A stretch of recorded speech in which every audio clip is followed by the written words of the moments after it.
Hello everyone, welcome to my channel. मैं हूं आपकी होस्ट रश्मि। अब देखें, धीरे धीरे विंटर की शुरुआत होने जा रही है और अगर मैं आप लोगों को बाहर का नज़ारा दिखाना चाहूं तो इस समय सुबह के 8 बज रहे हैं और देखें कैसे अचानक धुंध पड़नी शुरू हो गई है। और अभी यही वो वक्त है जब हमें अपने कुछ प्लांट पे कुछ जरूरी काम करने चाहिए, जैसे कि गमले में लगा हुआ अंगूर का प्लांट। आज मैं अपने अंगूर के प्लांट पे क्या करने जा रही हूँ वो आप लोगों के साथ शेयर करूंगी, ताकि हर साल मुझे जो इतनी अच्छी क्वांटिटी में अंगूर मिलते हैं वो भी गमले में लगे हुए प्लांट से वो किस तरह से मिलते हैं वो आज जानेंगे। आज हम अपने प्लांट की प्रूनिंग करने जा रहे हैं और उसमें कौन सा फर्टिलाइजर डालेंगे ये भी देखेंगे। तो चलिए चलते हैं हमारी वीडियो में। देखें, मेरी ये अंगूर की बेल है। लोग कहते हैं कि गमले में अंगूर नहीं होता, लेकिन मैं कहती हूँ कि गमले में अंगूर होता है।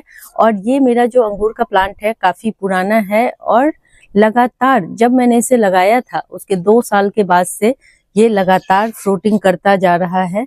और आप इसकी थिकनेस देख सकते हैं, इसका जो स्टेम है इसकी थिकनेस देखें, ये कितनी मोटी है। ये देखें, ये लकड़ी की तरह, ऊट की तरह होती हैं ये देखें। और जैसे जैसे आपका प्लांट बढ़ता जाएगा और इसकी जो स्टेम है, जो मेन स्टेम है, वो ऊडी होती जाएंगी, वैसे वैसे आपके प्लांट की मैच्योरिटी बढ़ती जाएगी और आपका प्लांट हैवी फ्रूटिंग करने लगेगा। तो हमें इस बात का ध्यान रखना है। देखें, अगर ये जो मेन स्टेम होता है ये पतला होगा तो आपके प्लांट में इतनी एनर्जी नहीं होगी फ्रूट बेयर करने की। तो सबसे पहले हमारा मकसद होता है कि हम अपने प्लांट को मजबूत बनाएं। तो उसके लिए क्या करना है, हर साल इस समय नवंबर दिसंबर के मंथ में ये प्लांट अपने डोरमेंट पीरियड में चला जाता है। डोरमेंसी का मतलब है कि कुछ पत्तियां जो स्लीपिंग मोड में हो जाती हैं और इनकी जो लीव्स हैं, जो पुरानी पत्तियां हैं, वो गिरनी शुरू हो जाती हैं। और स्पेशली अंगूर के प्लांट में ऐसा होता है कि सारी ही पत्तियां निकल जाती हैं। ऐसी स्थिति में बहुत सारे लोग हैं जिन्हें पता नहीं होता है, वो घबरा जाते हैं। उन्हें ऐसा लगता है कि उनका प्लांट अब खराब हो गया। तकरीबन दिसंबर जनवरी 2 महीने ये बिल्कुल ही खाली हो जाते हैं, इसमें बिल्कुल पत्तियां नहीं होती हैं। आप अभी भी देख रहे होंगे, आप अगर मेरे रेगुलर व्यूअर होंगे तो आपने देखा होगा कि ये प्लांट पूरे साल हरा भरा रहता है, लेकिन अक्टूबर के मंथ से ही धीरे धीरे इसकी पत्तियां पीली होने लगती हैं। देखिए, मैंने बहुत सारी पत्तियां इसकी निकाली हैं, बहुत सारी ये गिरती रहती हैं ऐसे ही पीले होके, और नवंबर और दिसंबर आते आते पूरी ही पत्ती निकल जाती है। इस समय हमें क्या करना है, हमें 2-3 काम इसमें बहुत जरूरी हैं जो इसके सोने से पहले, इस प्लांट के मतलब इसके डोरमेंसी से पहले हमें करनी होती हैं। उसमें सबसे जो इम्पोर्टेंट है वो है इस प्लांट की प्रूनिंग। हम कभी भी किसी भी प्लांट को किसी भी समय प्रून नहीं कर सकते हैं, उससे इसके फ्रूटिंग पे असर पड़ता है और फिर दिक्कत आती है। तो हमें क्या करना है, देखें, हर प्लांट के प्रूनिंग का तरीका अलग होता है, उसका समय अलग होता है। तो अगर आप लोगों ने भी अंगूर की बेल लगा रखी है तो आप इस समय क्या करें, अगर 2 साल से ऊपर का आपका प्लांट हो गया है तो इस वक्त आप अपने प्लांट की हल्की प्रूनिंग कर दें। प्रूनिंग में क्या करना है वो देखें किस तरह से। ऐसा नहीं है कि आपको नीचे से कट कर देना है, ऐसे करेंगे तो फिर फ्रूटिंग नहीं होगी। हमें शार्प कटर का इस्तेमाल करना है। और देखें, जब इसमें पूरी पत्तियां निकल जाती हैं और फरवरी का मिड आता है, जैसे 15 फरवरी के आसपास आप देखेंगे कि इसमें फ्लावरिंग होनी शुरू होती है, पत्तियों के साथ ही फ्लावरिंग होनी शुरू होती है नोड एरिया से। अब देखें कहाँ से फ्लावरिंग होती है, मैं आपको दिखाना चाहती हूँ। ये देखें, पास से दिखाऊंगी।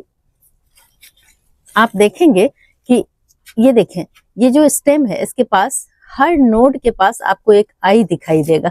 ये देखें, इसे आई कहते हैं। ये जो है यहीं से मैच्योर डालियों में आपको यहाँ से पत्तियां निकलेंगी, फ्लावर निकलेंगे और यहीं पे फ्रूट बनने शुरू होते हैं।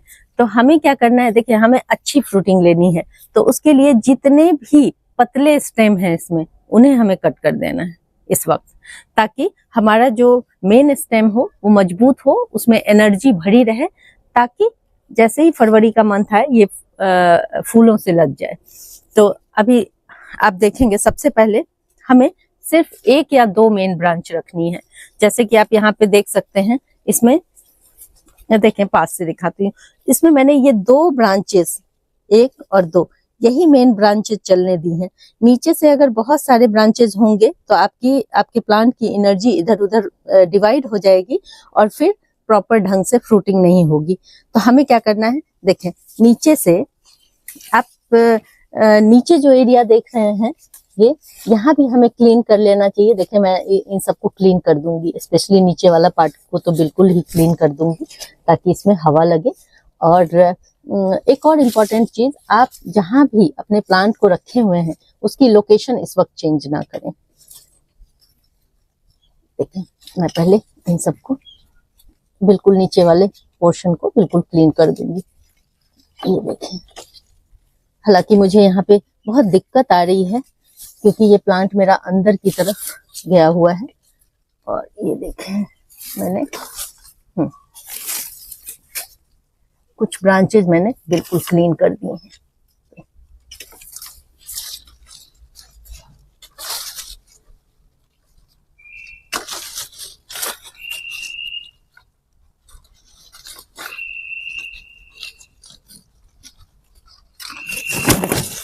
ये अब हमारे इस प्लांट को नीचे से हवा भी लगेगी, हवा का सर्कुलेशन भी सही से होगा। अब देखें, अब ऊपर ऊपर हमें क्या करना है, हमें ये 2 मेन ब्रांचेस रखनी है, मोटी वाली, मोटे तने वाली जो आप देख रहे हैं उसे रखनी है। और बाकी जितनी भी पतली पतली छोटी छोटी, जैसे देखें यहाँ पे, इनका कोई इस्तेमाल नहीं है, ना ही इसमें फ्रूटिंग होगी, फ्लावरिंग कुछ भी नहीं होना है इसका, तो हम इसे प्रून कर देंगे। अब मैं आपको अब आप समझ गए होंगे कि किस तरह से प्रूनिंग करनी है। अब मैं इसे प्रून करने के बाद इस प्लांट को आपको दिखाऊंगी कि कैसे ये कॉम्पैक्ट से दिखते हैं। अभी मेरे प्लांट को आप देखें किस कदर बिल्कुल कॉम्पैक्ट हो गया है।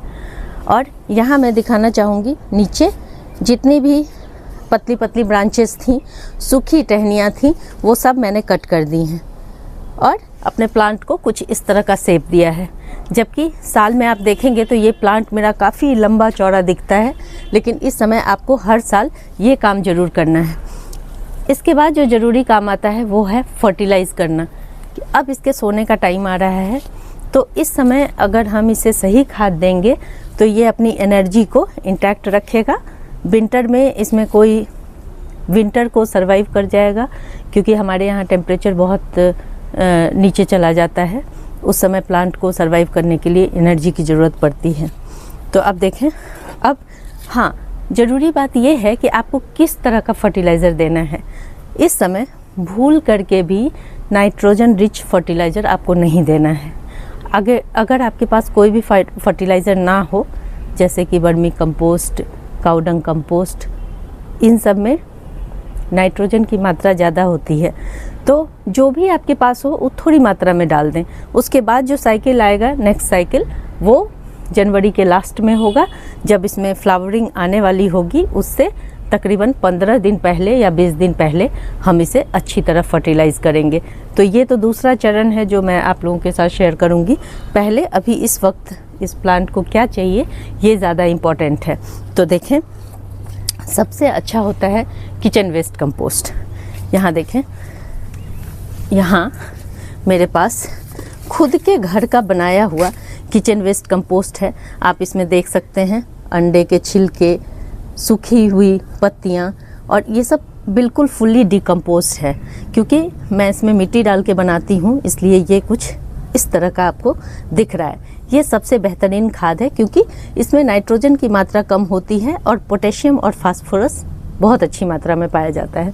तो अभी मेरे इस प्लांट को इसी कंपोस्ट की ज़रूरत है। अगर आपके पास नहीं हो तो आप नर्सरी में जाके कह सकते हैं कि आपको पोटेशियम और फास्फोरस वाली खाद चाहिए, तो वो अवेलेबल हो जाएगा। और अब देखें ये प्लांट मेरा इस ग्रो बैग में लगा हुआ है, ये देखें। तो हमें इस समय हल्की हल्की इसकी मिट्टी को इस तरह से खुरपी से हल्का हल्का सा, जो इसके फाइबर रूट हैं उनको हल्का हल्का सा कट कर देना है। जैसे देखें ये काफ़ी ऊपर तक इसके रूट्स आ जाते हैं, तो इस तरह से हमें इसे कट कर लेना है। देखें किस तरह से ये रूट बने हुए हैं, जाले इसके बने हुए हैं, जिससे कि इसमें खुरपी भी नहीं चल रही है। जाले का मतलब है ये देखें, ये जो है ये फाइबर रूट्स हैं इसके, तो इन्हें भी कट करना ज़रूरी है, ताकि जैसे ही हम खाद डालेंगे और 2 महीने का पीरियड इसका डोरमेंसी वाला ख़त्म होगा, वैसे ही इसमें नई नई रूट्स आनी शुरू होंगी। और जब नई रूट्स आएंगी तो आपके फ्रूट बेयर करने की क्षमता प्लांट की बढ़ जाएगी और बहुत अच्छी फ्रूटिंग होगी। तो इसलिए इन जालों को हटाना बहुत ज़रूरी है। तो हम इसकी थोड़ी अच्छी सी गुड़ाई कर लेंगे। और आप देख रहे होंगे कि इसमें पानी, अब 2 महीने आपको पानी कंट्रोल्ड वे में इसमें डालना है, बिल्कुल कम डालना है, ताकि देखें कैसे मिट्टी सूखी हुई है। तो इसी तरह से हमें रखना है अपने प्लांट को पूरी सर्दी। अगर आपने ज़्यादा पानी दे दिया तो भी इसमें फ्रूटिंग नहीं होगी। तो इन बातों का हमें विशेष ध्यान रखना है। पहले मैं इसकी गुड़ाई कर लेती हूँ, फिर आपको दिखाती हूँ। ये तकरीबन 18 इंच का है और इसमें आप देख रहे होंगे कि मैंने मिट्टी थोड़ी खाली रखी हुई है। ये इसी वजह से रखी हुई है ताकि मैं अपना ये खाद दे सकूं इसमें। अगर आप लोगों की मिट्टी ऊपर तक भरी हुई है तो कुछ मिट्टी को आप निकाल लें। और मैंने बहुत अच्छी से देखें, अच्छे से इसकी जो रूट्स हैं छोटी छोटी वो कट करके निकालनी है। रूट्स को इसी में रहने देंगे, कोई दिक्कत नहीं है।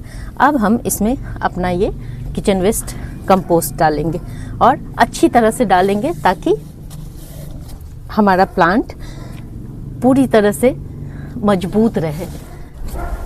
इसे इतना पानी डालना है ताकि नीचे तक भीग जाए और उसके बाद हमें फिर 1 सप्ताह तक इसमें बिल्कुल पानी नहीं डालना है।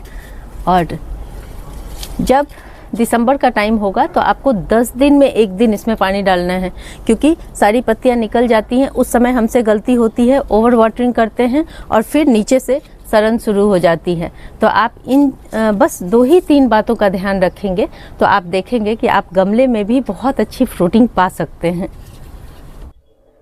अगर आप लोगों को मेरी ये वीडियो पसंद आती है तो प्लीज़ इसे लाइक, शेयर एंड सब्सक्राइब करना ना भूलें। बेल बटन को जरूर दबाएं। Live nature, love nature. Thank you.